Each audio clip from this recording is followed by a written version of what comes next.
Hey guys, I'm Tim. I'm Spencer. And I'm Dan. And this is the Board Game Rundown. Today, we are going to talk about games we played. Crowdfunding. And then we're just going to do news. Yeah, then we're just going straight into news because this is Gen Con week. Gencon! So all of our news, whether it is directly related to Gen Con or just board games, it might as well all be just said in our topic for this episode, which is Gen Con coverage. What came out of Gen Con that interests us? What did we get from Gen Con? Stuff like that. We should point out, we didn't go. We didn't go. Make it. We didn't go. But he had spies on the inside. I did have spies on the inside. I mean, I had other friends that went as well, but my sister and brother-in-law went, so thank you, Julia and Patrick, because they picked up some stuff for me, like Mind Management, the deluxe edition, which looks amazing, right? Yes, it looks pretty amazing. They got me the Kickstarter Blood and Sand. Is it Blood and Sand? Yeah, Kemet. Yes. Also looks Kickstarter. amazing. What did you say? Kickstarter Blood and Sand? I did. Kemet, Blood and Sand, the Kickstarter, the God's Pledge And we have edition. unboxings of those too. We so do. Check them out. We do. We'll save some of it. I'm going to do one. Okay, sure. I'll throw some video up there. You'll see. And then they also picked up a Mezo upgrade for me, but I will tell that Why? story What's that? Later. later as we segue into Gen Con. Good. Because I So- want to see that. Games we played. Okay, I'll go through a couple really quick because I finally got a couple of the Grandpa Beck's games to right the on. table. Yes, Tim yes. gave me a bunch like 2 weeks ago, and I actually think I played them before last Sunday, and I forgot to write them down. Oh, sure. Well, actually, I didn't even have my book on me last week, if you saw. Right. So I wouldn't have even known. But so I played Cover Your Assets. We played Cover Your Assets, a fun little game. I will say, and this isn't an insult to you, Grandpa Beck, games like that just don't interest me from the outside. Like Tim said, try these games out, and I was like, oh, they're like small card games. I'm going to play them 2-player. Yep. You know, that I'm instantly turned off. I wasn't sure what I was going to get from it. Kath and I thoroughly enjoyed both games. Right on. What was the other one you played? So we played Cover Your Assets really quick, which is like a set collection. But you're kind of stealing from the other players. Yeah, you're choosing. So you play a card from your hand and match that from a card that's on the table and take them and build a set with them. And then you're kind of crisscrossing your sets. But when someone gains a set, you can challenge that set if you think you have more cards in your hand of that set than they do. And if you do, then you take all the cards played in that challenge, and that's now one set. So usually a set, especially in the 2-player game, which is slightly different, usually a set is just 2 cards. Right. And you just rotate back and forth. But in a challenge, she could lay down 2 cards. I could say, I challenge, I play one, she plays one, I play one, she plays one, I play one. Oh, yeah, that's she pretty has cool. none left. I now have one set of that much. But on someone's turn, you can make a set with the set that someone has on top of their deck that isn't covered yet and steal it back. So once you get another set and you cover the top set, that bottom set is now safe. Only the top set can be stolen. Until it gets pulled off. Right. So yeah, only which is why you cover your assets. Exactly. And it was very interesting. We had a good time with that. And then we played Wait the till Bears. you play that with like a bunch of people. Right. Yeah, it was. It gets Yeah, wild. again, it's slightly different in 2-player game only. It's much obviously more not mean, but it becomes a dueling game. Yeah. You know. And then we played the Bears and the Bees. Which I'm not gonna lie, I had such a hard time understanding the rules for that game because my brain could not wrap around the fact that they keep using the word points in the rule book as a negative thing. It's it's literally just Uno rules. Basically, you want to get rid of your hand. The problem is the way it words it in the Birds and the Bees is you get points. Bears and bees. I said Birds and Bees. different talk. I didn't know we were talking about this. I mean, at least you were with your wife. Right. Right. So in Bears and Bees rulebook, it words it as the person with cards in their hand gets points, and your brain says points. Good. Not golf. And then so it's the actual way. The sentence that kept confusing me is it says whoever runs out of cards first gets no points, and I was like, okay, so that's bad. Right, and then it talks about how the person with the lowest score at the end wins. And I was like, okay, so that, and my brain could not connect those two thoughts. I was like, I don't understand. Why is it giving the person with no cards no points if you want no cards? And eventually, Catherine was like, oh, it's like Uno. You're trying to get rid of your cards, and I was like, ding. Everything came together. Have It you was ever like played golf? Yeah, but again, golf doesn't call it points, right? What I'm saying is in board games, the word points it Doesn't means golf actually something call to it you. points? It's your I don't know. score, but I don't think it calls them points, right? They're shots that equal your score. But anyway, fantastic game though. The artwork as you're building that out, you're basically playing tiles on your turn, so it's a tile laying game. And you're playing tiles on the board and connecting the edges of the hexagons. to match colors, and then if you match enough colors, you can play more cards, and some of the tiles have special abilities on them to activate and make your opponent draw cards and stuff like that. At the end of the game, it is very similar to Uno, but I actually love that because Uno is a game that still sells like gangbusters today, and people love. You go to a friend's house or a family's house who's not in the hobby so much, but they like playing games. They talk about Clue, Monopoly, and they love playing Uno. People love playing Uno. This is 100%. Tell them about the Bears and the Bees. It's an Uno replacement. It is the same basic idea, but it is prettier. It is more fun. It is a bit more interesting. Right. It has a theme on it with again, you're building like bee honeycombs and activating abilities, and there are bears that can show up that block off areas and make people draw a bunch of cards and stuff because bears are bad, right? With bees, bears are bad. But again, if you know anyone who's into Uno, this is a small box, cheap game that I would 100% buy them to replace Uno because Uno's fine. The Bears and the Bees is better. Do you think that would be good for kids? Yes, totally. It's just color matching. You just have to every time. You just have to make sure you understand the special ability cards at the beginning, and most of them are super easy. Like one of them is just if it has multiple bees on it, it means that each side of the hex is a different color. That's all it means, and so you just have to explain what all of them do, which I can't fully remember off my head, but there's bears, there's flowers, and there's bees, and then there's something else. But anyway, those are the two Grandpa Beck games we played. I don't know if they're in camera. They're actually right there. You can see the bottom of one of them. But so that's those. And then I think there was another thing. Oh, yeah, and then last week, right after filming Board Game Rundown, so we weren't able to talk about Board Game Rundown, we finally got a game of Cosmic Encounter in, a game I've been wanting to get Tim to play. What did you guys think? Ever since I met him. I've played it once, but it was so many years ago, and I'm pretty sure we played wrong, so I just ignored it from history. I erased it.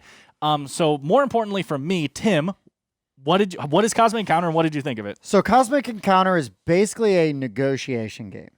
You've got a row of planets in front of you, and you've got your ships on there, and then you're going to have... What I really like is, so everybody's going against each other. Everybody's got an asymmetric a race, right? And so you have a stack of them, right? There's a bunch you get. Oh, there's a zillion. 50. We rando dealed out. In the base game, there are 50 races. It was like deal out 2, pick 1. And I didn't overthink it. I was like, this one looks cool. Like, just play to learn, right? Yeah. So and then we played where your race stays face down until you use your power. Until you activate it. It's a variant in the back of the book that it's the variant in the back of the book that I would always play with because you just build this tension. One of the person we played with never flipped their power. Because it never came up. Oh, but the whole game, it made it so tense for all of us because we'd be like, I'm going to attack him? Well, are you going to flip? So here's the thing that I absolutely love, though. And this is an awesome way to just prevent everybody from ganging up on somebody else, is there's a deck that you flip the card over, and it tells you who you're going to interact with. Yep. So who you're going to have an encounter with, Oh, so you have to then basically have some kind of encounter with them. Now you can strike a deal. You don't actually have to have combat. You can negotiate, stuff like that. But it tells you, we can't all gain up on Katie because she's winning. It says, sorry, I'm attacking purple this turn. Right. And I just look at Tim, I'm just like, what do you want to do about this? Right.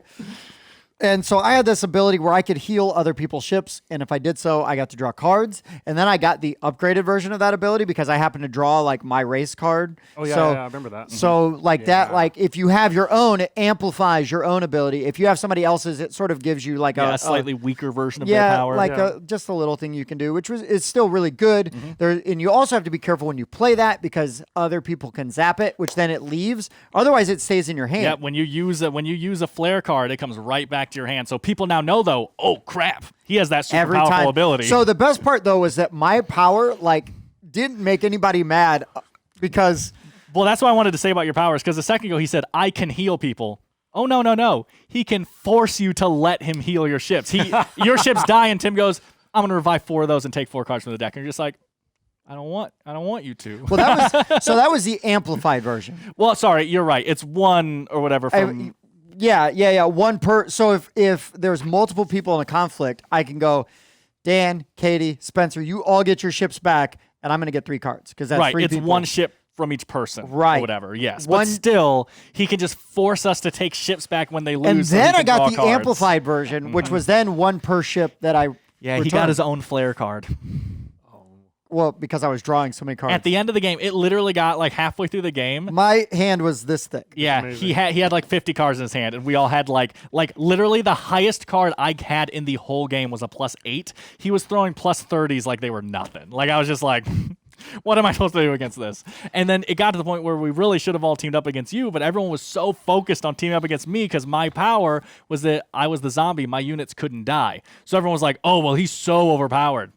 No, I wasn't. They're pretty balanced. Yeah. I mean, there are definitely some that are strong, but some of them seem stronger than they really are. Yeah. Well, I got lucky because your sister was playing and she really just wanted to kill you. She wanted to punch me so hard until like the last turn, and then she was like, let's team up and take down Tim. And I was just like, little late. And yeah, like Dan said, a little late. I won. I did try to share victory, and nobody wanted to share victory with me. No, because the only way to stop him from winning was for us to all try to go against him. It was either he was going to win with other people, or he was going to win alone. And I So knew we were like- they couldn't beat me. So we were like, let's try to take him down. Right? I knew they couldn't beat me. So But I it did won. end with you with 5, and I think everyone else with 4. Yeah, or no. Dave had 3. David might have had 3, or he might have got up to 4. Maybe. But we were all really close.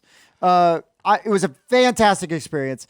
I absolutely love the game. I need to add it to my collection. Yes. I wish I had it. Well, I will say, also- Dan, you were 100% right because you were like, Cosmic Encounter is made for you. Such a you game. And you're 100% right. Now, I'd love to play it more right with the other powers and like just kind of see what Exactly. other rando things, because I imagine that your experience may vary with the races you get and your ability to sort of optimize I their... want to talk about it. While that's true, I think it's more a group thing. Okay, As yeah, long yeah. as you keep playing with the same people and you all understand how people play the game, I think that even if you have an underpowered race, Sure. you're gonna have a good time. But they're underpowered, but these powers have been, I mean, this is a 40-year-old game. No, but the designers themselves have said this game is purposely unbalanced. It is designed to be as fun as possible, sacrificing balance a bit, as opposed to another game they've designed, which is the opposite. But Was that race? they've For the designed Galaxy? Dune. Oh, dude. So Really? yeah, the original Dune. I don't know if they're Interesting. still on that, but they Interesting. designed the original Dune. But yeah, they have openly said the game's not balanced. Most people who think it's their favorite game say it's not balanced, but the game again is almost player balanced because again, everyone thought my ability was overpowered. Well, then just no one goes on a mission with me, and I'm alone the whole game. You know, and that player interaction balances it. The people who are really weak, well, people will invite them with them all the time. Come on, come get a planet with me. We'll get points together because they can't do it on their own. So you're more willing to help each other out. So the powers are imbalanced according to the designers. It's up to the players to decide what's happening and how to handle every situation that comes up. You know, the second Tim got that flare card in his hand, that game should have turned around. Tim is now, because again, those battle cards are everything. So if Tim can get 50 battle cards in his hand, it doesn't matter if he had 0 points at that point. I think it's interesting, though, by having your power face down, because I played the hell out of this game when I was a kid. We always had our powers face up. Right. So you knew, oh, that guy's the virus.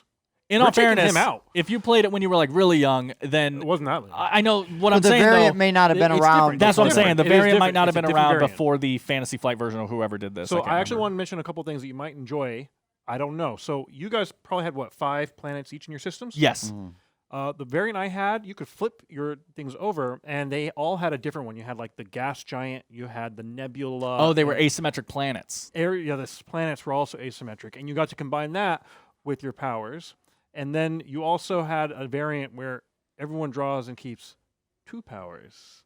Now we'll talk about imbalance. Yeah, that that's one crazy. gets really imbalanced. I thought it was It's hilarious because crazy the 2 fun. powers I got were zombie, which is you can't die, which obviously is super awesome. I purposely kept putting 4 guys in every fight until I finally died. And then they were like, okay, everyone goes to warp. And I was like, or do they? I cannot die, you know? But so I had the zombie who can't die, and then I had the masochist who wins if all his ships die. Oh my gosh. Those were my 2 choices. And I was like, interesting. I don't even remember what my other choice was. I immediately forgot it once the healer thing started working, and I was using it to such advantage. Yep. I don't remember the name of them, but Katie's was like the void or something. Yeah. And instead of sending people to the warp, she can send people to the void. Yeah, I remember that. Which was removed from the game versus being killed. Exactly. Dave's, whenever he lost an attack, he could crash land one of his ships on the planet, so he could always get a point. He kept that's pretty cool. he kept trying to lose battles and kept winning battles. Well, and also he had to lose by at least 10, I think, is was why like it he had wasn't to always lose working. big, yeah. And then Jeff's was whenever the card came yeah, up. He I was can't like think of what that card's Assassins. called. Yeah, whenever a card came up saying It I had to told you attack who- Spencer, one of Spencer's ship dies, and Jeff gets to pick. Every color that pops up, Wow. Jeff gets to kill one of their Don't worry, ships. Spencer, that ship's coming back to you. Yeah, exactly, and then he'll draw a card. Yeah. Yeah. There were so many varieties. That I agree. Again, that goes into the imbalance. His power almost completely negated Jeff's and Katie's power because he could just revive people. So Spencer assassinates him. Jeff assassinates him. All Jeff's doing as his power is giving Tim a card.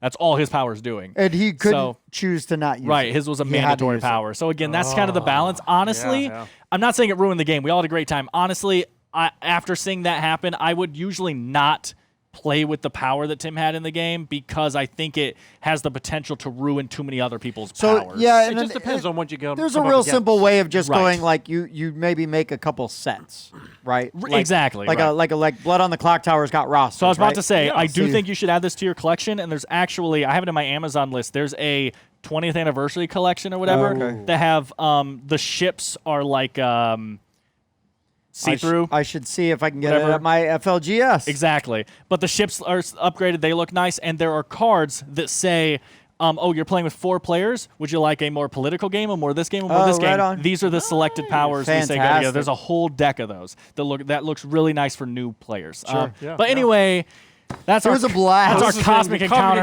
rundown. hour. That was our Cosmic Encounter. Exactly. What did you guys Really play wanna on play Friday? You guys What did we play We on played- Friday? You were speaking of Dune. What? We played Dune. Did you play played Dune? I knew you were going to be so mad. I haven't.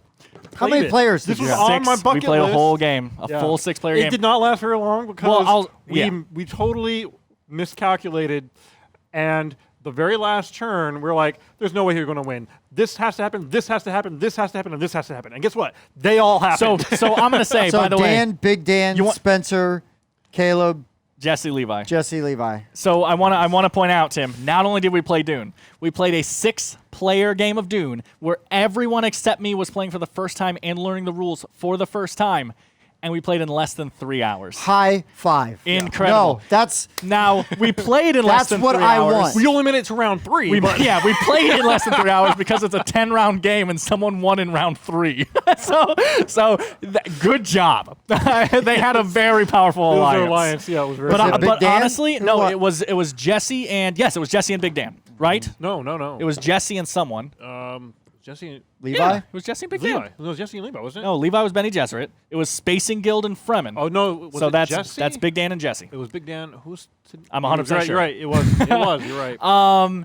And yeah, they just had a very powerful alliance, and we let them run away with it. Also, Levi worded The a luck. sentence wrong, which was really unfortunate because we would have stood a chance if, again, first time playing, and he Yeah. chose the Benny Gesserit, the hardest ones to play.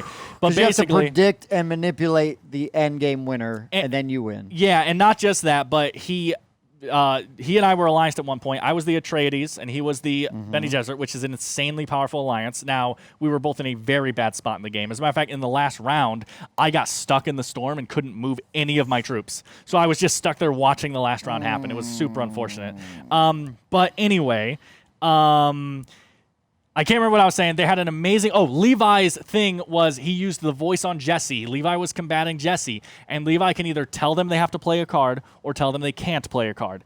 And Oh, yeah. the problem is if they can't comply, they can do whatever they want. And Levi, instead of telling them not to play a card, told them to play a card, and they didn't have it. So they were able to play the card that he should have told them not to play. And this was his first time using the ability. So the second he did it, I said, "Oh, Levi, you shouldn't have worded it that way." And Levi was like... instantly knew what happened. He was like, "Oh no," but yeah. Anyway, No, that was one of the many things that had had to to all go off happen. perfectly for them to win that round. yeah, no, it was our fault. The Fremen held 2 strongholds the entire game. We never even stopped them. And we could have if my ally had actually spent the last bit to give me enough people. Oh, sure, but they were no, worried about 'cause getting he's worried about themselves people as himself, well. Yeah, And he still failed. So what house did you play? I was Harkonnen. Harkonnen. You were Harkonnen. The Who was problem- Caleb? Caleb was the emperor. The Emperor. And Oh, I will okay. say, I don't want to. We were penniless at the end. So The Emperor we was were penniless almost the whole game. And the thing is, so Caleb got a little upset with me at one point, which is kind of understandable because I kept telling everyone the Emperor's rich as hell. You know, he's fine. Ignore, you know, like at one point I was saying I was bribing him for info, and I said, you give me 5 and I'll tell you what you want to know. And he's like, that's way too much. And I said, no, it's not. The Emperor gets like 40 spice in this game. 5 is nothing to you.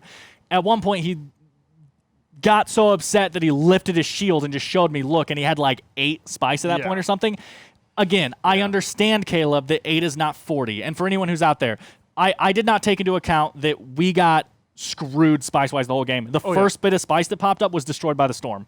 The second bit was eaten by a worm. We just could not get spice that game. Usually, and it must flow. Yes, and usually the Emperor would have 30, 40 spice by that point in the game. He only had like 8. But again, rich is perspective, right? He had 8. I had 1. He had 800 times as much money as me. 800%, I mean. He had 800% as much money as me. Caleb, you were rich compared to me. I understand that 8 is the not problem 40. Is he wasn't rich compared to the Spacing Guild. He was rich compared to everyone except the Spacing Guild, and that was just unlucky because the spice kept getting eaten and or ate, and we kept being really dumb too. Harkonnen, we kept letting Harkonnen get a card from the treachery deck for 1 spice. I know, every time. And the problem whenever is, every single time I got a card from it, it was like, oh, this is a literally worthless card.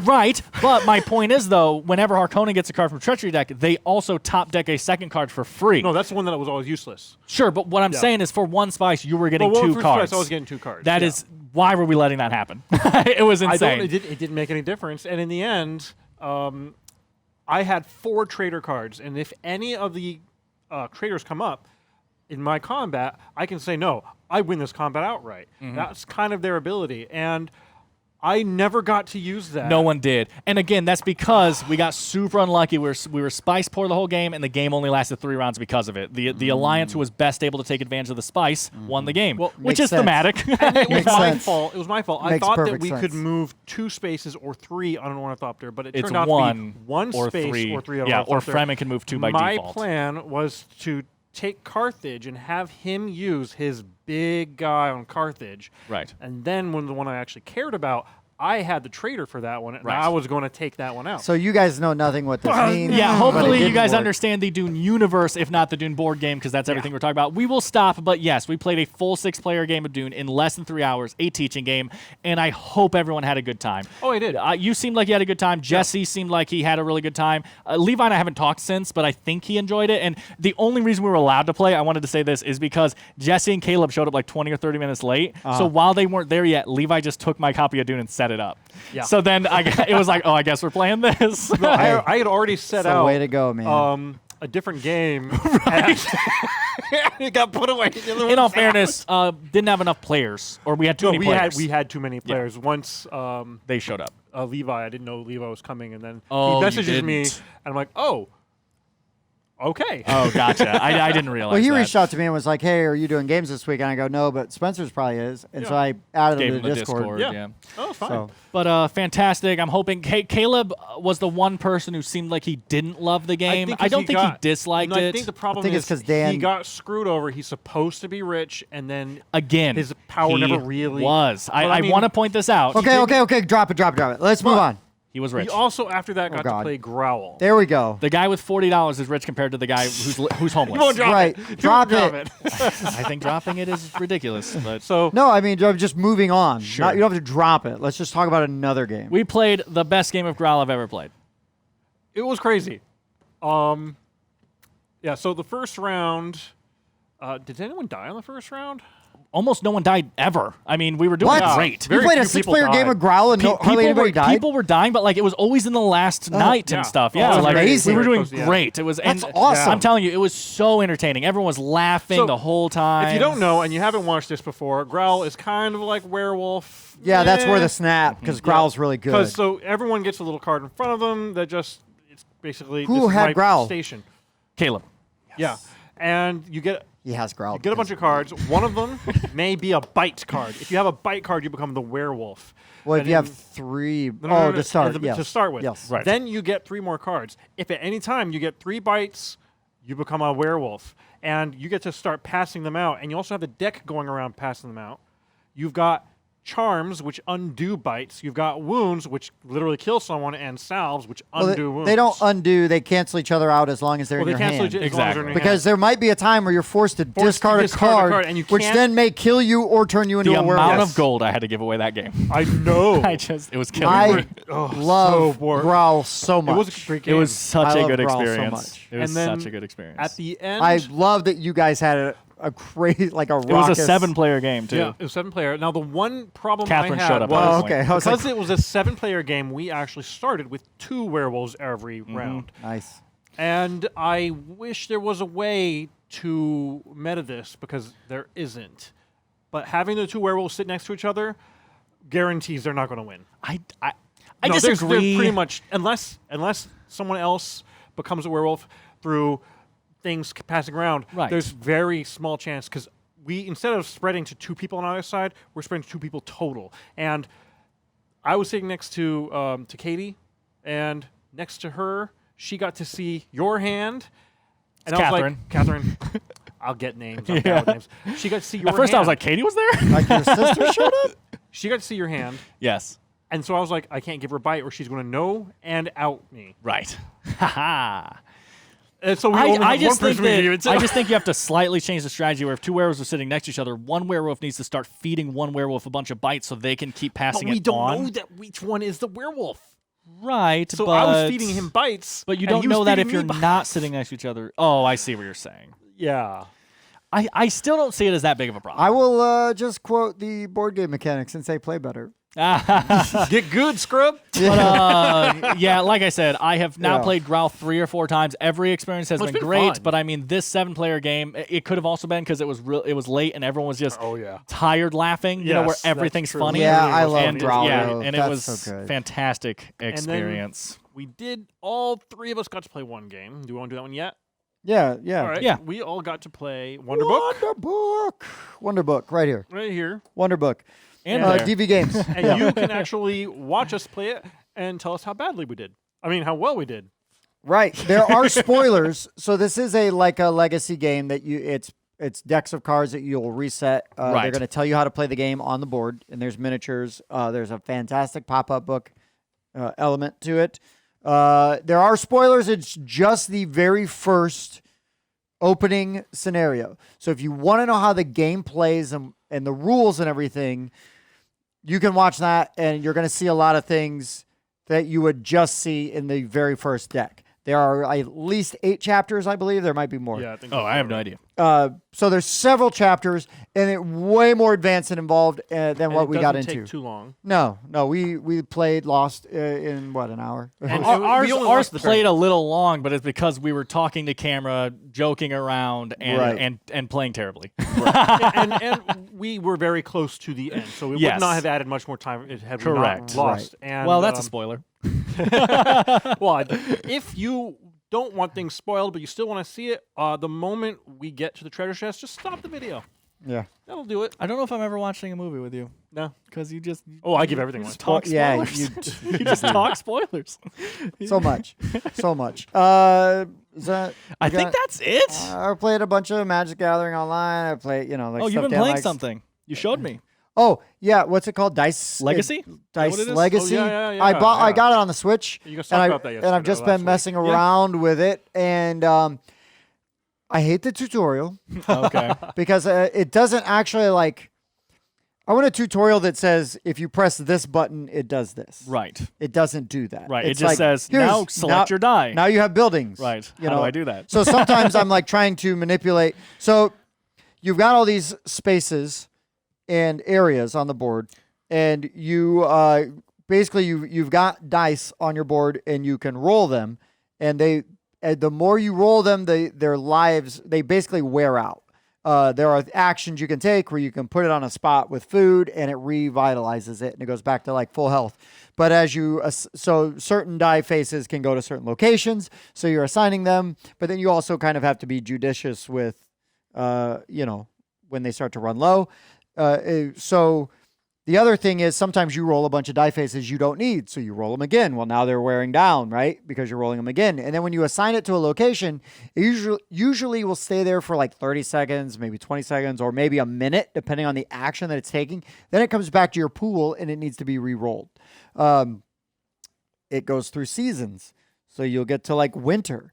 And if your dice are out in the cold, as far as I can tell, randomly, sometimes they will freeze. And now they're frozen until summer. And you can't, so they will complete the action that you assign them to do. But when they come back to your pool, instead of getting to re-roll it, it's frozen until summer, which is pretty interesting. Use it, but always at that same value? No, it's frozen till summer. Okay. There are ways to mitigate some of that. And so I'm still like feeling my way through. I'm very early in. I played like through a scenario, lost. I was like, okay, try it again. Was kind of like worked myself into a corner and was like, nah, I don't want to play this till I lose, quit, started again. And the board changed a little bit every time. It still had some core things, like some resources, that you can get and whatnot. But I kind of already like obsessed with this thing because I sit down and I'm playing it and it's like I don't want to do anything else. And it's like, okay. So now that you've played it, do you think this could be a board game or is it stuck as a video game? No, I think it could be a board game. I don't know how it would be more than a solo game. Exactly, because it plays like an RTS. And there aren't very many RTS board games, like that kind of Empire Earth. So it could be like a tower defense because you might have like an automa, right? Or like an event deck where maybe things like you're going to start to get attacked or, these things might happen. Or players whose die are farthest from their village center are frozen until the next season. And then you're just going to cycle through until you hit a season. You know what I mean? Right. Change or whatever. I don't know. There's all kinds of ways that you could work it in and mitigate that. But I'm really glad you guys talked about it because I feel like even if it takes me a little while to kind of like get the hang of it, I'm really enjoying the experience I'm getting from the game. So that was a very good recommendation. I mean, I saw ads for it and I did think it was a board game. Yeah. I had no idea it was a video game. Yeah. So like you thought it was just like the CG render of the board game. Yeah, No, big, exactly. big chunky I dice. thought that was the picture. What they really need to do is the board needs to be a big ring, which then Right. That's a thing. magnetic dice, clink, clink, clink, clink, so they can stay and you can rotate as you explore because there's like fog of war stuff. Okay, no, that actually sounds kind of fun. Right? We're idea guys. Yeah. We'll never Someone do make anything a big with it. magnetic ring with magnetic dice. Come on. Right. Someone do it. Yeah, easy. Already done. Okay, so let's get into crowdfunding. I have something that's not a board game go for that it. I want to mention first All right. because it's board game related, of course. But did you guys see the Meeple Light? No. I like this idea. But I've seen things similar before, but it's on Kickstarter right now. It's called the Meeple Light by 8-Bit Builder. Okay, And so this goes into crowdfunding. Then. And it ends. I said it's a Kickstarter. Yeah, I just said it's not a you're board good. game. I wasn't listening. It ends on October 5th, and it's $20 to $49. It's actually more than that, but it's like sets. Okay, sure. So 20 is for just a solid color, and 49 is for the actual LED light up version. But basically, they're just like this tall, and they're meeples. And they're, right? And they're lamps? I said the more expensive ones are expensive lamps. Okay. The cheaper ones are like solid and just solid colored as well. But like on shelves like these, they would look stunning. Honestly, I wish we could get some for the show because I think that's a super cool thing. Are they somewhere else for cheaper, like on Etsy and stuff? I don't know, but they're currently on Kickstarter by a company and they look great. There's 20 different colors. And this is for the LED ones. There are 20 different colors that they switch between, and there are 18 patterns of like the lights changing colors and stuff like that, right? It's not like you buy the blue one. It's you buy them and you have like a remote control and you can switch rainbow, blue, red, cool. exactly. Yeah. And there are 20 colors. If you get the solid, not light version, they currently only have the 4 colors, blue, red, green, yellow. But they said as add-ons, they are planning on adding, as the campaign finishes, more colors available to choose from. But When again, does this one run out? October 5th. So, yeah, like 11 days or something. But, again, not a board game, but if you like board game accessories, I have always wanted a giant meeple. I think it's so cool looking just as a shelf accessory, I think it's so cool to have a big colored meeple as a shelf accessory. So, check out Meeple Light if you're interested in that as well. Right on. Okay. I only have one. Yeah, I got one. I mean, there's a ton right now. There's Well, I'll let you go and then. Okay, just- yeah. So it's called Solar Flare. Okay. I didn't see this one actually. Dronda Games. I'm actually not familiar with this company. I didn't research them. Normally I do. This one will go till October 7th. This is you're building a Dyson sphere for all you nerds out there. Oh. Yeah. So there's a map with the sun on it, and you're going to be putting hexes on it as you're trying to build up this sphere that goes around it to capture all the energy. It's a 1 to 5 player game. It's a dice placement, engine building, semi-co-op combat game, which is just interesting. So it's sci-fi, dice, engine. There's a lot of ticks for me. Good things. The dice are your ships. You have the resistance, which is fighting against you. So it's a 1 to 5 player game. So there's a solo mode. And you also have crew, and the crew have morale. And if you're doing really well, your crew will do more stuff. And if you're doing really poorly, your crew might leave you. The art was pretty cool. So check it out. The base is $45. They have a 5-player expansion. So the base is actually 4 players, and the 5-player expansion, 68 for 5 players. White dwarfs and robots. I couldn't look into those because I didn't see all that information, but Sure. it looks pretty interesting. Right on. That's cool. Solar flare? Solar sphere. Sphere. Solar Yes. sphere. I'm going to mention 2 quick games really quick because I know what Tim's going to go into. First of all, if you like One Deck Dungeon, One Deck Galaxy Dun, dun, is dun. Oh, nice. currently on Kickstarter. What's the theme of that? I think it's like a African adventure thing. But Okay, so yeah, Safari Jungle. yeah, Safari. By Chris K-Slick? Say-Slick? Your name could be pronounced so many ways, Chris. But ends on October 15th, $25 to $45. It's a 1 to 2 player cooperative game. If you get more decks, you can play with more than People. 2 players. But yeah, again, I'm not going to go too far into this. One Deck Dungeon is a pretty famous and liked game, Yeah. so it's that, but space. Oh, space. Oh, crap. I mean Safari. You got me. And then Dog Park. This does not interest that's not me Dog at Park. all, but No. I know it's going to interest you guys, Yeah. like some people out there. So Dog Park is a dog walking and training board game, I guess, where so it's by Birdwood Games, ends on September 30th. This was the one that was 11 days, I think. Okay. 1 to 4 players, 40 to 80 minutes, $54 to $65 for the deluxe edition. And yeah, I mean, you're using your reputation to get dogs, and then those dogs have like needs that include like bones, toys, and treats, So it's or The something like Sims? that. Right. And you are fulfilling those needs, and then you are going up a walk track and getting resources. So it's like a resource management. I don't know if it's set collection, but you're like collecting these different dogs, and all the dogs they brag about on the Kickstarter page that it comes with like 200 something dogs, and they are all the dog breeds that are officially recognized by the like UK dog organization, whatever. And yeah, so I mean, listen, all you dog lovers out there, it's a pretty looking game, I guess, and you guys are gonna love that theme if you're a dog lover. Dog park? Dog Park. Okay, Yeah. cool. Mine is just a, I guess, friend of the show. He's been on twice. 317 Games finally has launched their Shaowgate, the Living Castle Kickstarter. So they were at Gencon. They basically launched the same day as Gencon started with the idea that like, hey, come play our game and then go back it, right? So the campaign's still got a ton of time. It's not funded yet. But just to give you an idea, if you are a fan of old school Nintendo or even the relaunch or the sequel to Shaowgate, Yeah, I I don't guess, know what it's 'cause called. I think the other game, the more recent like PC version, is a sequel probably. They all coexist in the same universe. Anyways, the art for this game is fantastic. I absolutely love this style of art. And if you don't, there's an 8-bit add-on. There's an 8-bit add-on, which I also love because I played the pretty crap out of the old Nintendo game. And that's the art they use. And so anyways, I'll just run through some of the pledge levels real quick for you, and then we can... Also, we have a full playthrough right there. Oh, you could see everything. So for $60, you get everything. And the Kickstarter exclusives, stretch goals. You can also then demo it on Tabletop Simulator on Steam.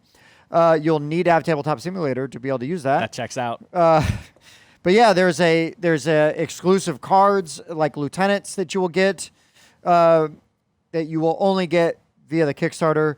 For $95, you get one of everything. You get the physical copy. You get a digital soundtrack. You get a neoprene game mat, a tabletop simulator demo, and all the stretch goals.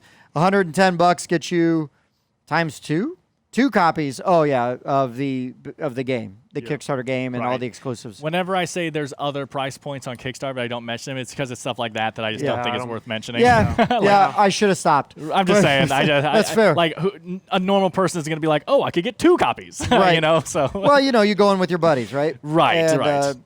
But anyways, it's going. It's got a lot of time. It's not funded yet, but it is probably very well on its way. I will mention this other one since somebody did. Oh, sure. It's the big one right now. 12 days to go. It is CMON's latest and greatest, and of course, it's over $1 million. It is Master of the Universe, the board game, Clash for Eternia. So again, like every CMON game, the minis look amazing. I haven't even really looked a lot at this as much as because I looked a lot at the Awakened Realms one. Right, because it's a different one.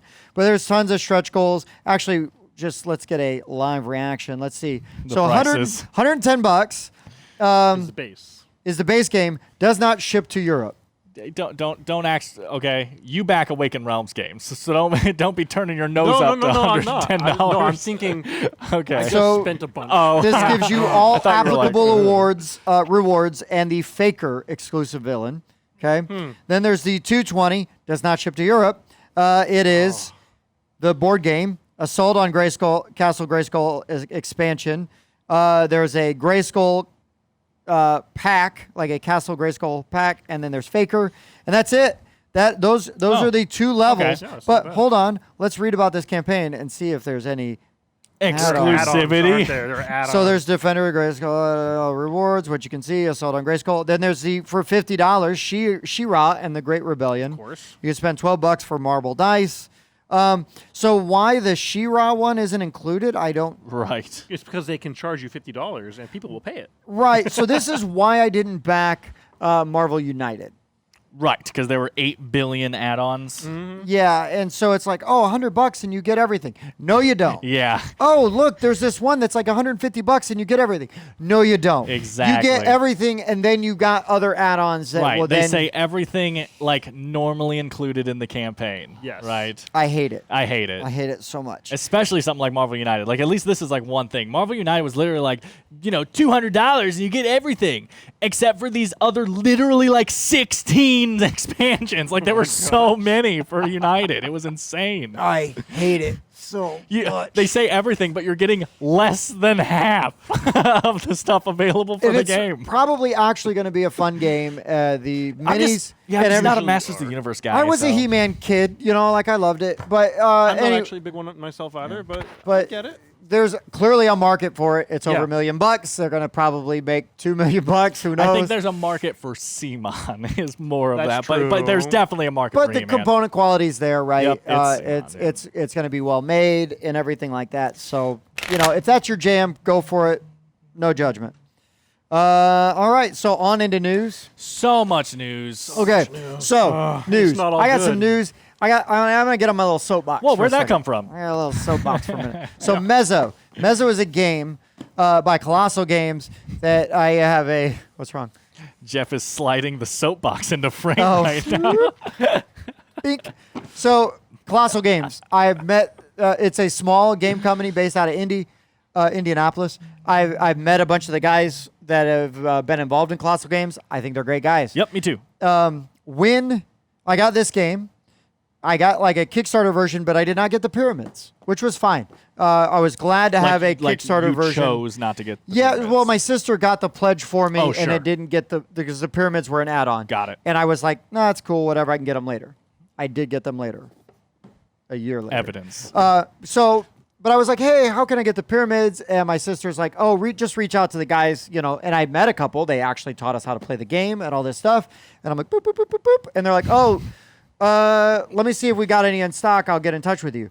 And then he got back and was like, hey, there's not any in stock, but like go to the website and you can like basically request to be notified when they arrive, when we get them in stock. A year later, no one has ever gotten back to me. No one. And guess what they're selling at Kickstarter? So Is that what I you're went. about to So say? I went. So my sister's at Gencon walking around, and I'm just like, hey, I meant Gen Con. can you walk like if you like cruise by the the Colossal Games booth and see if they got Mezo pyramids? I mean, I bought them because I want them. Let me just tell you, the components. The only thing that's bad about this game is the rule book. The components are great. You got your player color pyramids, which you build, right? And the awesome thing is that other people can build on your pyramids. like So you have multicolored. multicolored pyramids as they build up. Mezo is a great game. But I just was really peeved at like, really guys, no communication. Right. You couldn't even just send an email saying, hey, FYI, if you're at Gen Con, we'll have pyramids. Right. I mean, maybe it got lost in the shuffle. I just feel like it's poor customer service. Yeah, that's a bit messed up, only because you yourself said, do this and we'll email you. Yeah. Right? Like, and it's not like, hey, I want free pyramids. It's like, let me know how I can buy I these. want to give you my money. Please, let me give you money. Right. And it's similar to a problem we've talked about before, which is like if you're on a waiting list for a pre-order game and then they start selling it at retail before you ever get yours. Right, Like, right. what happened? Why is it at right. retail? And I'm really happy that they've got them in stock and they're selling them. I never went back to check Colossal Games' website because I was assuming I was going to get notified. Right. I get notified of their upcoming Kickstarters, so I know I'm getting their emails. So anyways, it rubbed me the wrong way as someone who works in customer service. It like I try to give people the benefit of the doubt, but sometimes little things just tick me off. But I am grateful to have them. It makes me want to go play Mezo like as soon as we can, just so that we can experience it with the pyramids. Because playing Ankh without the 3D bits, Right. So is a- that what it's like in this normally? Is like chits? Yeah, it's just like a flat piece Okay. that's wider versus, and then they stack, right? Gotcha. So you can still see the colors. Sure. But they're just not as cool looking. And this Are you going to put a wash on those? probably, but these pieces and the minis all have a great table presence. I think the board is beautiful. Like I just like the color scheme and everything. It's all like basically what you saw in the box, right? It's all those kind of colors and everything, and I just really like those tones and everything. So rant over. Sorry. Thank you, Pat and Julia, for not only getting me the Mezo pyramid upgrades, but they got me the deluxe edition of Mind Management, which looks amazing. The unboxing itself is a treat. Is amazing. And then also they picked up Kemet, Blood and Sand, a Kickstarter version of that for me. And I'm super stoked to have all of those things, and I'm really glad to have them in my collection. We're going to have unboxings for all those on the channel very soon.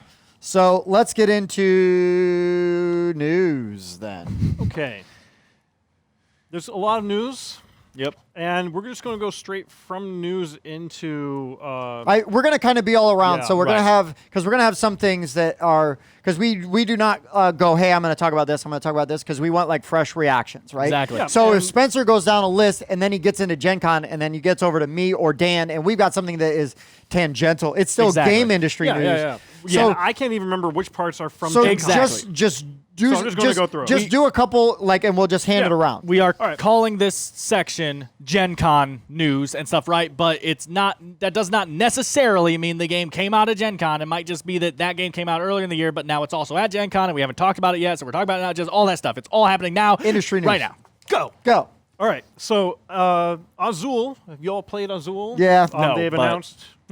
I said no. No. But yeah. Well, the they've new one. announced a new one, fine. a new version called Queen's Garden, and it Uh-huh. said it's going to come out at Essen 2021. It's interesting. You're making trees, you're arranging trees and features and stuff to make a nice garden. You're going to have, instead of normally have one factory placed out, and you have a bunch of tiles on each factory, and you pick, you pick a whole stack from a factory. Yeah, you pick a coaster, which gives you a, And all the tiles, really, they could just be one color. So- each one a different color, but each one on normal Azul has a different pattern on them. Mm-hmm. Well, in this one, you're going to have a stack of factories on top of them, and you're going to take some tiles on them, and the tiles are going to have both a color and a number, and the number is going to be like Okay. a 1 is a tree, and a 2. so they're trying to be like Sagrada. well, they've always tried to be like Sagrada. Azul and Sagrada combined. But this time, let's say you get to pick one. You're like, I'm going to pick all the number 1s. So you take all the 1s off of that one, take it here, and then you take, if there are still some left, You take that one off and you put it aside, and then you put new ones on the next one. And so you actually have this like stack of factories, multiple ones of them as you're going through. It looks pretty interesting. I didn't look too closely into how it works because there's more that's different in it. And Azul is also it's basically pretty- Shelfie Stacker. This is also the fourth Azul game. It is the fourth, yeah. So every single one has changed the shape of the pieces and the base mechanics. These of are the game. hexes. So And the last one was also diamonds. the factories flip over and become a piece themselves. So Okay. that was I don't know. interesting. Maybe I'm just not a big fan of Azul. I've never played I've never it. played any of the. I've never played anything beyond the base Azul. Right. I think it's very well made. Clearly, it's a very popular game, Yeah. and that's fine. I will not turn down playing it, but I'm not like, hey, Azul guys, let's go. I might turn down playing it. It's abstract strategy. You got to try it at least once. abstract strategy. You gripe about abstract strategy, and then then you I play like one. all of them. I don't want to talk about it. You like the good ones. Yeah, exactly. Yeah. And then I have just do another one. Yeah. Pandasaurus. They make Machikoro and Dinosaur Island. And the Loop and some other games. So Two of those are last important right week- now. Two of them are important. Last week, some professional thieves came and stole 300 copies. It's 200 copies of The Loop. the Loop and 100 copies of Dinosaur World. Now the Loop hasn't. It was These are basically Kickstarter, They're Kickstarter. games they were getting ready to ship and out. they haven't shipped any of them out, and so they're already finding them for sale. And Yes. the they're people trying were to the capture people them. who stole them were dumb because they put them on eBay That was pretty stupid. before anybody had them. So it was very easy to trace whether or not they had a legitimate. From how I understand it, they sold them to a seller who has right. already put them on eBay. Yeah. So The that person's Police especially apparently stupid. already have leads on who the On the thieves thieves are because And- I Yeah. bet that dude sang like a canary. Oh, Right. yeah. And really good news, this is not going to affect any of the backers. These were extra copies that they had that they were going to send probably to retailers. So Right. backers are good. If you find copies of the Loop or Dinosaur World Kickstarter yeah. edition on Secondary market. on secondary market anywhere, Suspicious. double check that stuff because you do not want a stolen copy. You do not. And I would also just say, hey, sometimes just wait a minute. Right. Because you don't know.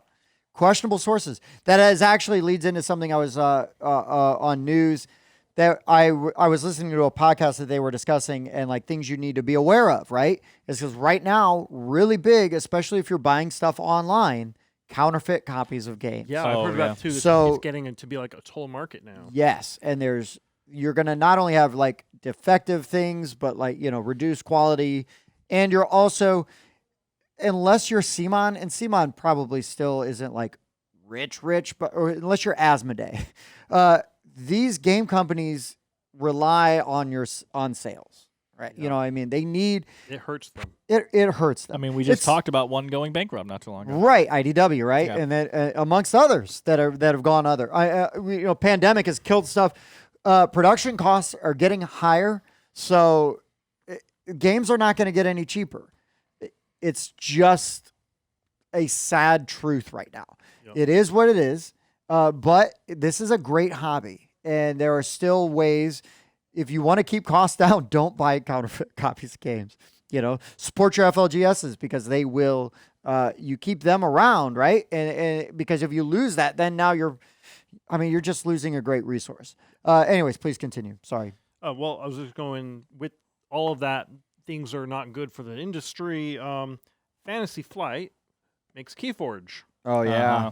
They have said we're pausing Keyforge. to fix their algorithm. Their algorithm They have to is tear kind it of all the way broken, down. but also because the pandemic has messed things up for them as well. Right. They said they're already behind schedule, I think, Yeah. so they might as well just pause it and make everything Until they figure worthwhile. out- Which is a This could smart be- move. This could be long because They're they're redoing everything. they've got to recreate. They're tearing down the whole algorithm which they use to build the decks Mhm. and starting from scratch. I will say, too, while you're saying, like, this could take forever kind of thing, there's plenty out there for Keyforge right now. Oh yeah, no, there's. So, I mean, it's not like, oh, no, I'll never be able to play Right. again because you're fine. But the lack of the ability to hold organized events has hurt Sure. Keyforge. Yeah. They And- would do well to implement an online version like Oh, that'd be I have great. been I amazed they love haven't, that. like the World of Warcraft card game that Oh. got really famous. Oh yeah. Hearthstone. Hearthstone. Hearthstone, Like right. a Hearthstone I that's played that one. Keyforge That's would fun. totally Yeah. work. It was simple. Yeah. And also Ravensburger or Ravensburger or however you Sure. pronounce Yeah, it. them. They're no longer taking any U.S. orders. Well, They just screw said- them. I'm just kidding. Oh, because of the pandemic, they're like, it's too expensive for us to send it to the U.S. Right. And we have grown enough that our European sales can support us. So So for the shipping time being, again, shipping is a but monstrosity, and that I think started this week. and it's because it's cost prohibitive. But if you already had stuff up through the fourth quarter, they're going to Honor those orders those and orders. everything. And not just that, but them not selling it doesn't mean that they Other won't people sell won't. it to Yeah. another market who Right, can like- afford. It'll just Like- get harder to get. Like all your Prospero Hall, Ravensburger, like collaborations, those are all still going to show up. Right. Right.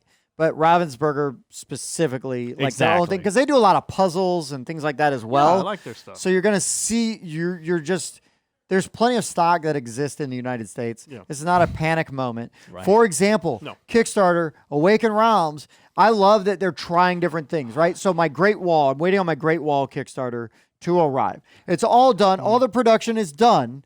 And, right? But this goes into that. Yeah. All their production's done, and people are they're sending out their copies. Well, they were having a really hard time to get it to the United States. So, what they did was they sent all the U.S. copies to Europe, and that are shipping them out from smart. Europe Nice. because it is easier for them to do that and probably cheaper. And I just love that they're trying other things. They're Yeah. trying other solutions, and this shipping problem will eventually probably get resolved once our supply chains get better and like back up to, well, not just staffing, but like Right. logistics, like just the logistics of it, having the actual Yeah. ability to move product from the port cities into the the inner United States. But anyway, so Awaken Realms is at least trying something new. And speaking of to do Awakened that. Realms, yesterday I went out for 15 minutes. Oh, poor guy. And when I came back, there was a note saying that someone from Realms Distribution had sent something to me, and it got sent back to the post office, so I have to go pick it up tomorrow. So my Great Wall might be sitting there, or Etherfields. I don't know which one it is. I don't think it's Great Wall because I don't think Great Wall is going to arrive until November. Right, because Okay. Tim hasn't So heard it's probably anything then either. Etherfields. Right, so Either Yeah. way, next week we're going to probably have something to Sure. unbox, and it'll be great. Yeah, fingers crossed, man. Should Yeah. be great. yep, I'm excited. What else? That is, let someone else go. Okay. So going into Carcasonne 20th anniversary edition. Have you guys seen the box? no. So it's just a beautiful box, honestly. That's the main thing I want to talk about. The box is stunning. I kind of want it just because it's going to look so good on the shelf. It's like blue with like this gold like embossed lettering thing right on on. it. It looks so good. But anyway, it adds 20 new tiles, never before in the game, and it adds stickers so that you can personalize the look of the different colors. wow. Yeah, exactly. So like blue, all the people on blue look like they're from the same, and the stuff like Yeah. that. I And hate then- putting stickers on Meeples. Me too. I hate it. I mean, it's cool for people who like it, though. It's in there. I'm sure it didn't up the price that much. So Right. No, and that's better than like silk. It's probably a cheaper option than silk screening Yeah. the, Right. the Meeples, right? And you get So to, again, the point of the stickers is the blue player gets to choose which stickers they Sure. want their people to look like, right? Sure. And then they also add something called Abbots. But anyway, the main thing is just the box looks stunning. I was a little disappointed because the tiles look exactly the same. Oh yeah. And I Well, like you want them to Carcassonne, look exactly the same so you can still combine all the expansions, which is why they did it. I just wish for an anniversary edition they looked a little prettier. or that they put all the expansions in it. That'd be nice too, So but then what's it'd be the- like a big box, right? What's the It'd be price big. point? I on didn't that see. thing? I Oh, didn't see okay. the price. Okay. I don't even think the price was announced yet. Sure. Or it was, and I missed it. Who knows? No, that's fair. We also haven't talked about this, but this was announced a pretty long time ago, actually. Marvel Champions: The Mad Titan Shadow. So we haven't talked about that on the show, but the Thanos expansion, which adds Adam Warlock and Spectrum, and I mean the main thing is it adds Thanos, and obviously his gimmick is he's collecting all the Infinity Stones, and when he plays all the Infinity Stones and his Gauntlet, obviously you lose. I bet he is. No, only half hard. of you lose. I was about to say it would actually be cool if you had to choose half of you to die and then you could keep fighting him, though. That'd be pretty sick. But yeah, so I mean, again, kind of old news, but we just hadn't talked about it, and I've seen the pictures and stuff now, and it just looks Well, didn't stunning. they announce another Marvel Champions expansion? I missed or- that one if we hadn't I'm talked pretty about sure it there was yet. like a Miles Morales and Spider-Gwen Oh, I didn't see Oh, that yes, one. they did. They So did. there I you go. really wanted to That see one that as well. Yeah, it did look good. I couldn't find all the details, but like I was like scrolling through Facebook Yeah. and saw something, and then was like trying to find it later, and I couldn't find it again, but it got announced. Arcane Wonders Air, Land, and Sea. Do you guys know this game? I'm aware of it. Not Heroes of Land, Air, and Sea. Oh, this is No, something just else. Land, Air, and Sea. It's yeah. a No, this smaller one. box. Lies, but Spies, and Supplies. yeah, so I'm confused because the box for this expansion looks so serious. But the game is called Air, Land, and Sea, Lies, Spies, and Supplies. Is it a funny game or is Well, it a then they've got serious another game? version that looks goofy Yeah, too, right? I'm just Yeah. I'm genuinely confused. But anyway, that expansion was announced. I don't know anything about the game, but if you have Land, Air, and Sea, Arcane check it Wonders out. make some good games. yeah, they do. Hey, Jeff, they announced, USopoly has announced Cuphead Fast Rolling Dice Game. So, I don't know. Is it Cuphead Farkle? Is it Cuphead Yahtzee? I don't know. I don't know. I mean, Cuphead's a thing. It's the IP. People a lot like- of people like it. 1 to 4 players, 20 plus minutes, I guess. And so you're trying to beat your own high score, upgrading your abilities at Pork Rinds Emporium with coins you earn during the game. I don't know. I like the idea of upgrading your abilities. You can buy weapons, charms, super arts, and these items will remain available for future use in other playthroughs. Oh, Okay, cool. interesting. So I went to would like to talking see. trash about it to now maybe being a little interested in it. So we'll see what happens. Yeah, so please go on with other stuff. I just so many small things I can mention. Paleo, large expansion announced called A New Beginning, which takes place thousands of years after the base game. And other than that, it sounds like it plays pretty similar. So if you like Paleo, large expansion coming. They just keep saying large expansion, so I don't know what all it's adding, but it's probably a lot. Star Wars Outer Rim has an Yes. expansion called Yeah. Unfinished Business announced. That's all we know. Yeah, that's it. Even That's the it. cover that yeah, they've but shown. Dengar's on the Well, and even the cover they show is like a those- work in yeah. progress. right. cover. Yeah, but it's Dengar, and then it's the Prince Zizor. Oh, it's him. Yeah, that looks okay. like him, yeah. I like it. He has the butterfly ships. I'm a nerd. Spencer, are you going to talk about Desent? No. Descent Legends of the Dark has an expansion announced called Ghosts of Greyhaven. It is a side quest story you can play alongside Act 1. That's all we know so far, but I mean, we've had a good experience with Legends of the Dark so far. So I want to play it again. And they've announced expansion. Act 2. Yeah, right. Well, yeah, Ooh. that's still in the works. Yeah. Yeah. Yeah, definitely want to play it again. Okay, how well, about I think I'm done Kingdom with my first Hearts? page. Kingdom Hearts board game coming soon, a new one. So not just I Kingdom didn't Hearts, know that. Talisman. not just Kingdom Hearts Talisman. Yeah, that's the one which I is the knew. old one. So it's available for pre-order now. You might have been able to get it at Gen Con. There's all kinds of stuff. There's Donald Duck. There's Sora. There's all these characters. Blah blah blah. I don't know. There's all sorts of stuff. There's Donald Duck. That's it. End of conversation. Probably Okay. goofy. Unpopular opinion: it's Kingdom Hearts. Fine. People love it. I agree. It's fine. It's not the best game ever made, like a lot of people say. Right. Sure. I got to get back to my Asmodee.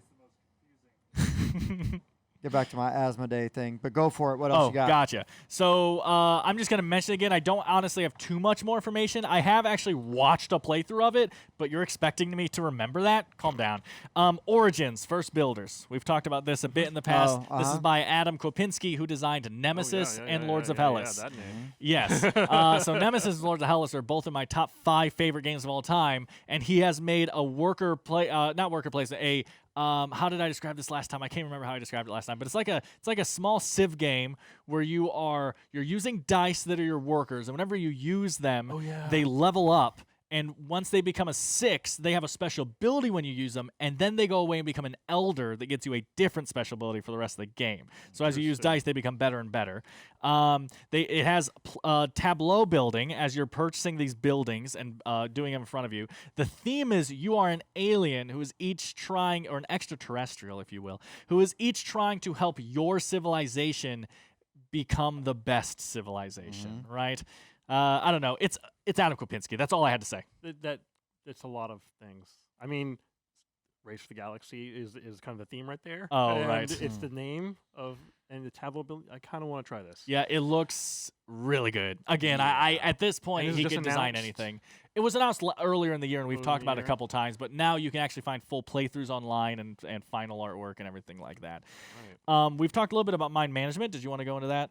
I mean, I don't know what else to say. Off the page games, my management 1 to 5 players, I believe. Yeah, hidden roll. or Or hidden hidden movement. movement. We not both hidden roll. did We that. did the same thing.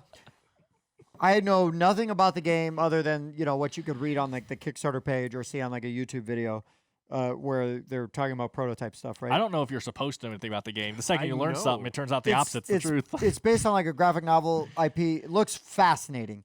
It was a true joy to open up this box and just discover the weirdness Yes. in that thing. Like that was a lot of fun.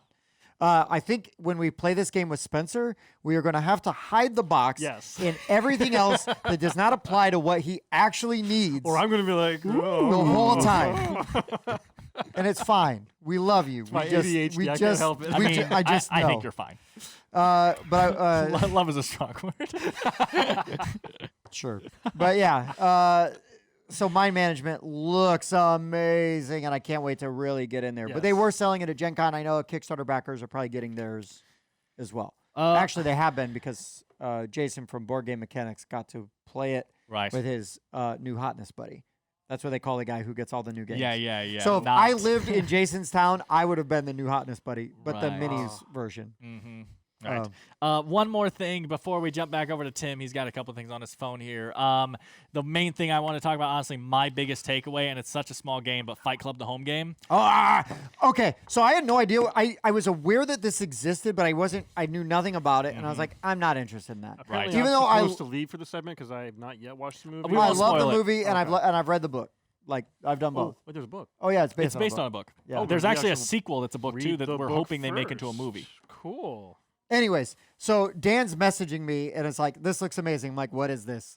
And so Dan, please. Yeah. So again, it's honestly hard to explain the game without spoiling it, and it's my favorite movie of all time. It's my number one movie of all time.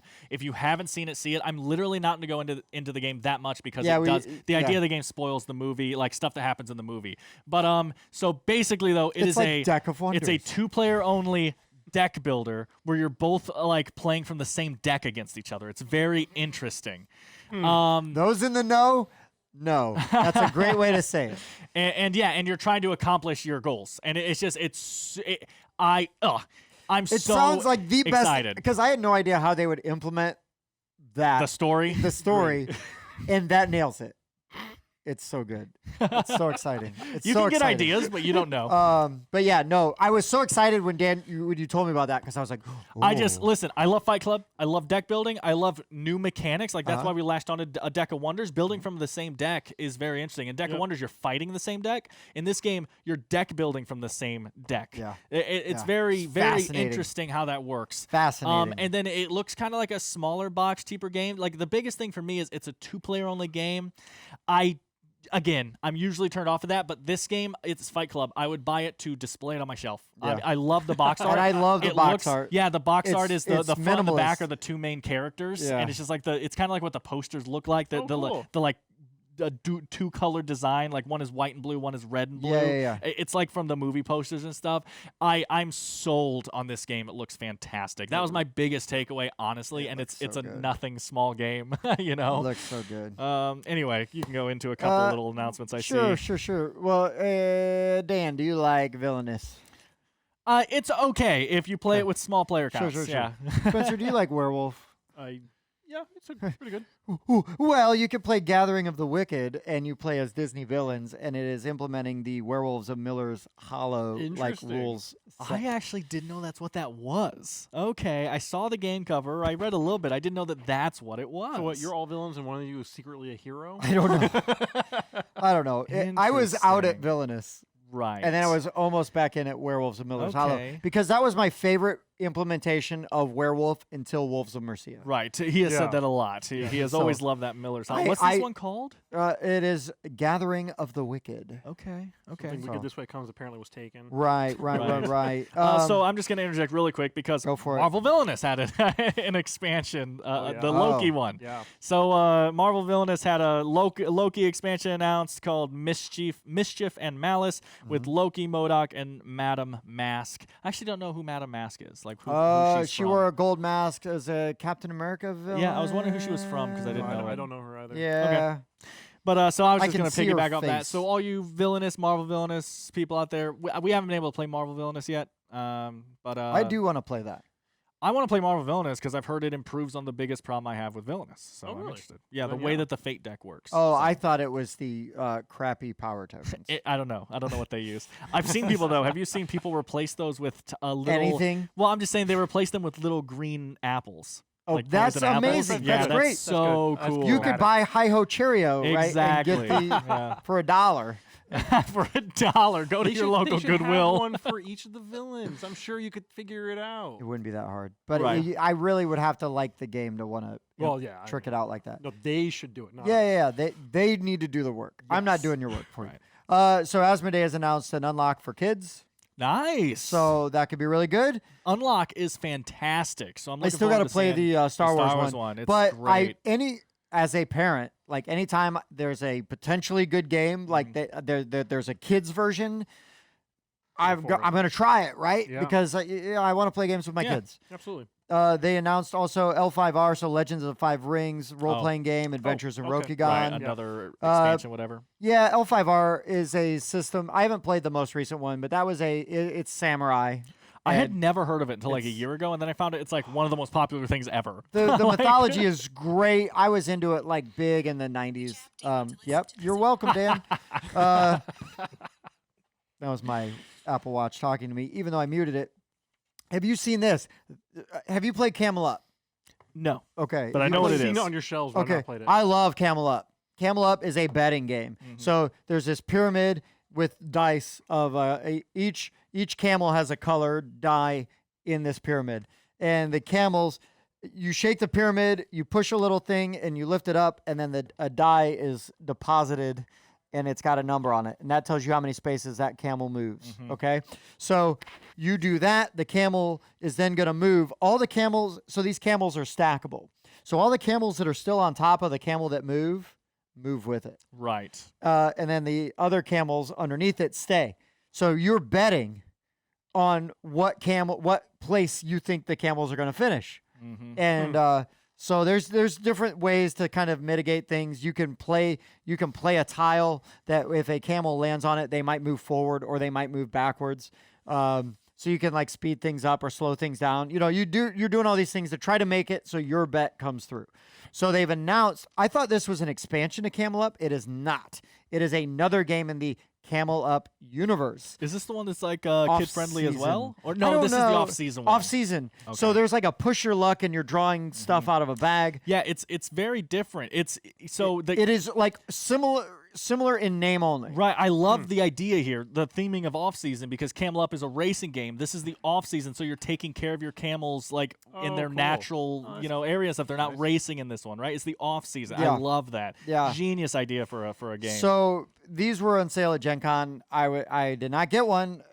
I not spent all my money on my management and Kemet, I probably would have, because it looks. I'm a big fan of Camel Up. So just by that alone, right, I'm already like inclined. It's Pretzel Games. I like Pretzel Games also. They do like Flick 'em Up too. Anyways, what else you got?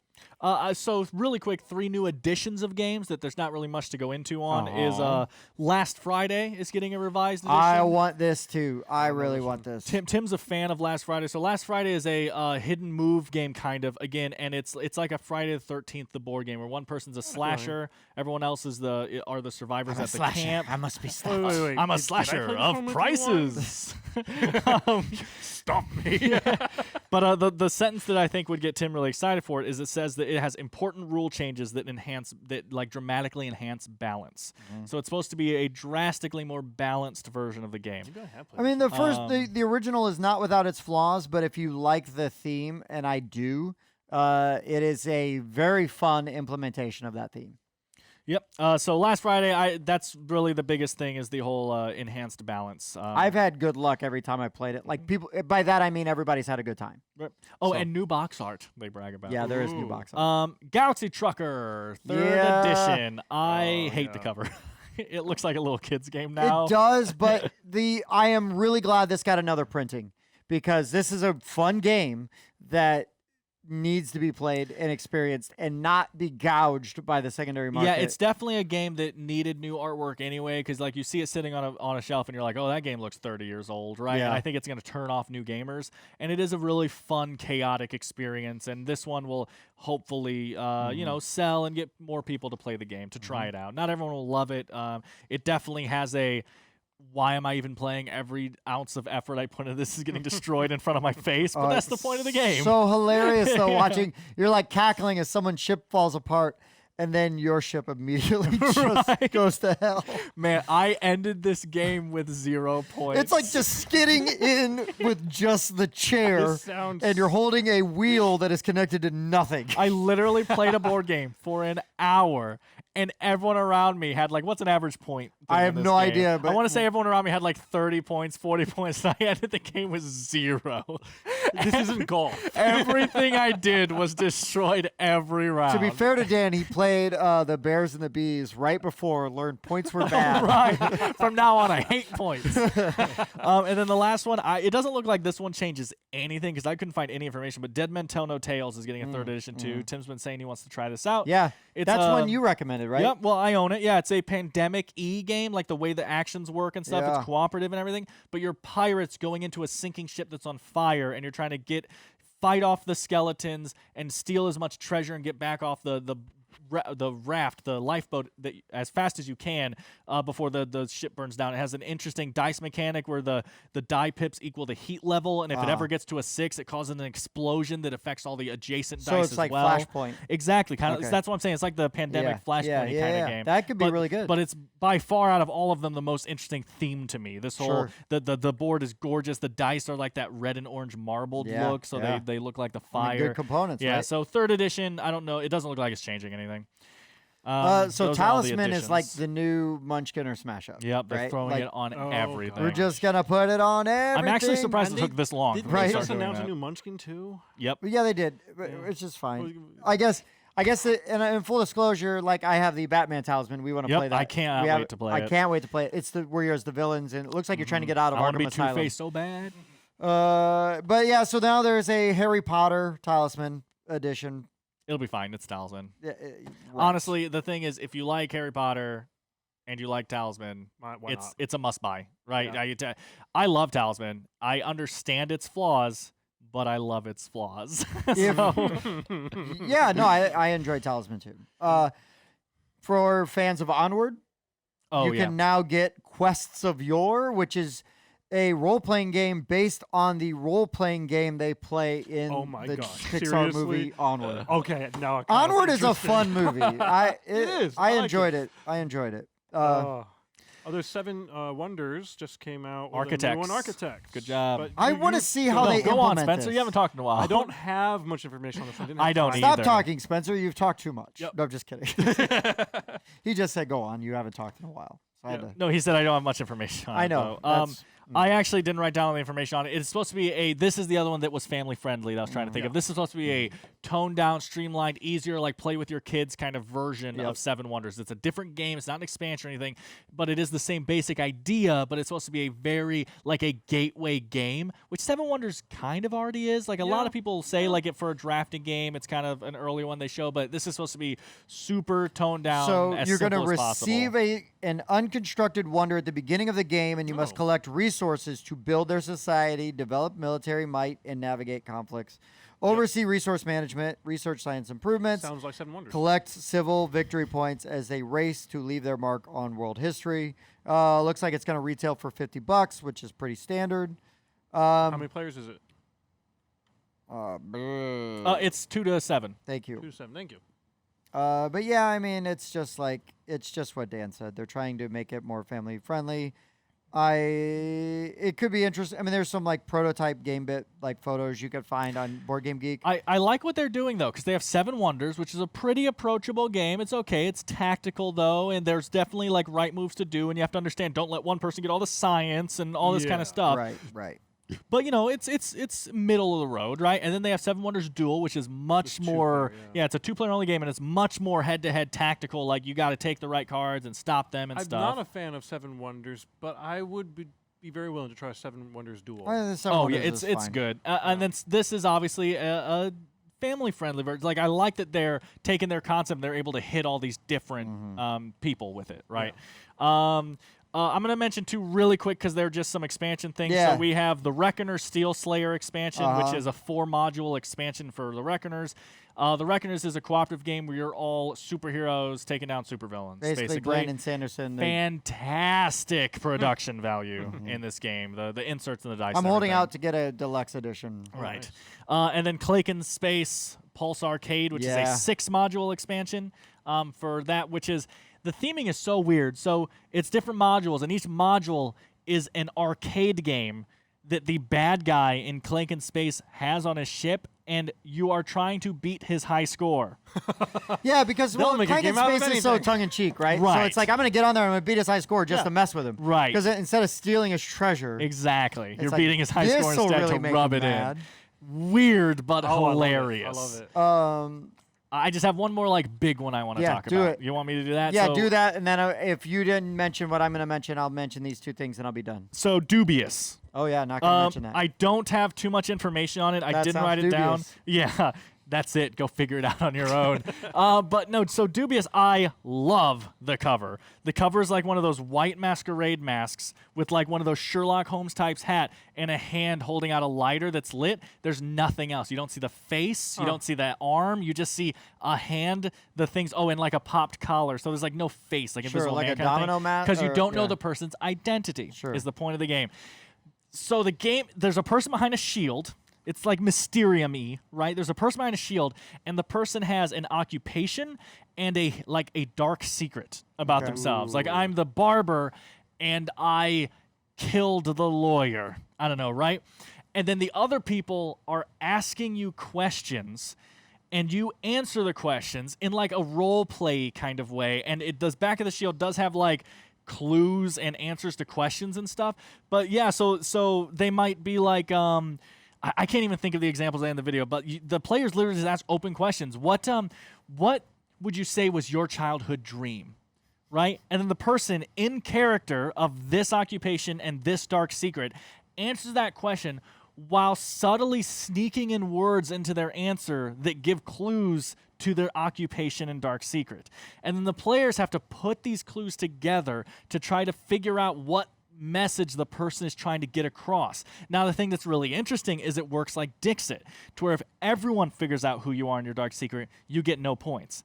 But the more people that figure it out, you get more points. So you want everyone but one person. I went from not being interested to now being very interested. Right. You want everyone but one person to figure out who you were. So that's why you're trying to hide the clues that you're giving in your wording. To believe. But yeah, I love the look of this one and the idea. Like you, initially I was like, this is too confusing and complicated. I don't get it. And then I read and I read and I read, and I was like, this is really interesting. Like, I like role play stuff. You have to be real careful who you play this with. Yeah. Because some people will be like, everything. Exactly. Like when you play Spyfall and someone just asks the same question every single turn. Or you say, Dan, would you come here on the weekend? And I answer, and then I go, Spencer, would you come here on the weekend? You're like, so boring. Right. You know? Right. But yeah, so Dubious. It looks interesting. I like the look of that one. Sounds fun. All right. So Richard Garfield, I believe, is the designer. The Hunger. Heard of him. Yeah, he's a pretty big guy in the industry. Anyways, The Hunger looks really cool. It's like Clank, but vampires. So you're venturing out of your castle on this board that spirals out. And the further you go, like the more you can feed and everything, but you've got to get back before sunup. Oh, okay. And I don't know a lot more other than that. Jason from Board Game Mechanics was like messaging me. He's like, "This game's amazing. You need to get this Really? game. This is a Okay. great game." Man, I'm gonna hate it. They're big Clank fans, but I was worried that it might be too close to Clank. Sure. But the fact that he seems to be as excited about it. Now, if they have another game comes out that's called The Hunger in Space, we got a problem. and then the Hunger Blood Arcade. Exactly. Like, wait a minute. Something's fishy here. So a game that I've not played, but I've heard really good things about, Steffenfeld's Bonfire. I remember that wasn't that on Kickstarter? Because I remember reading about that a lot. Gosh, I don't Maybe it wasn't on remember. Kickstarter. I just read about it in news. But yeah, Bonfire. So they've announced Trees and Creatures is a new. It is going to be a handful of modules that you can add in there. Add 5th player and some things to kind of just spice it up. There's also Tim Schleimer Sucks. I don't like his name. is the the first name's terrible. Yeah, exactly. He is a co-designer, so I want to give him credit. And then Spencer, you'll be interested in this. When playing the War of the Ring board game, we assume the historical outcome for the Battle of the Five Armies. The fate of Erebor is a variant for War of the Ring, in which you assume the Shadow player won the Battle of the Five Armies, changing the course of history drastically. So orcs settle in the Lonely Mountain and establish a stronghold there. Dwarves remain in the Iron Hills, but their community is far from thriving. And in the wake of the lost battle, Lake Town is no more, and the Kingdom of Dale is never reestablished, with only ruins remaining. So now this is a variant for War of the Ring, Interesting. where you play That would definitely push things in favor of the dark. and I feel like it's in favor of the dark when you set up anyways. I know. So it'll be really interesting to see. This is a mini expansion set. So it's like 4 board overlay tiles to cover up things in the game board, some alternate cards, like Free People cards, Shadow Event cards, and things like that. Alternate Gimli character.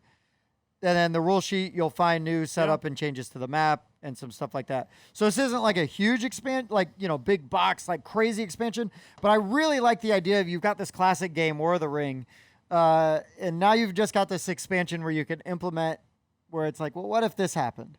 So Ares Games, I think it's pretty interesting. that's pretty cool. I own War of the Ring. I've never played because it's a 2-player game that takes a lot of time and effort, and it's just finding. Usually when it's like a 2-player game, it's like me and Dan waiting for everybody else to show up. And it's like, okay, well, we'll just Sure, play. and you can't wait for 3 hours. Yeah. So, but anyways, that's I mean, there's a ton of stuff that's Yeah, out. so the problem, guys, is we had so much to cover that we had to just kind of run through it. And now the point is, in the comment section, let us know what you want us to go more in depth on, or you go in depth on, like the Reckoners expansion, for example. Here's what the modules do. Here's my favorite thing, and we'll talk back and maybe cover it in the next episode. But it was just, we had so much news, we had to keep this episode under 2 hours, Right, so we barely. needed to just bust through this and figure out what interested you. But yeah, guys, also be sure to check out our friends at the Miniatures Rundown. They do, they do army builders. They do all things miniatures, right? Tabletop war games. Jeff, is X-Wing coming out soon? Because I saw a die on the table when we got here, so I was wondering. Yeah, their second episode of X-Wing comes out soon. So Wednesday, their second episode of The same day this drops. Good point. That's a Wednesday. Their X-Wing video will be up. And so if you want to watch someone teach someone else X-Wing as they both constantly run into meteors so that you can laugh at them like I was, go check it out. Let's tell CJ to clean his phone screen before he comes Oh, in that's next. right. Tim and I were watching it, and we were like, CJ, you're doing a top-down on your phone. Wipe your darned phone screen. That was so funny. I've got kids. I got a grubby phone screen. I blame the kids. Mine's cracked and dirty, but, it's... But anyways, yeah, check them out, especially if you have any curiosity in tabletop gaming. Engage with them. Tell them what games they're not playing that you want to see. Right. They're the experts. I'm pretty not us. sure he'd try it out. Also, check out our friends at the Board Game Mechanics. Jason and Katie over there have a weekly podcast and a ton of videos on YouTube that are all pretty okay. I heard they like Clank. They do like playing.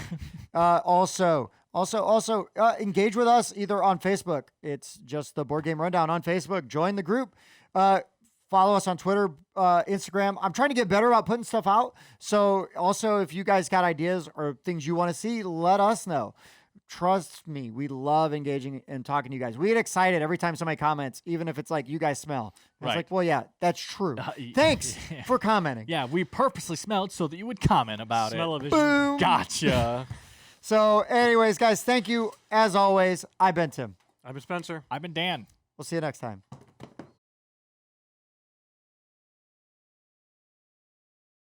Thanks for checking out the Board Game Rundown. If you like what you saw, like, comment, and subscribe to our channel. Share our videos on social media and spread the word. We publish new content weekly, including reviews, unboxing, and Let's Plays. And as always, thanks for watching.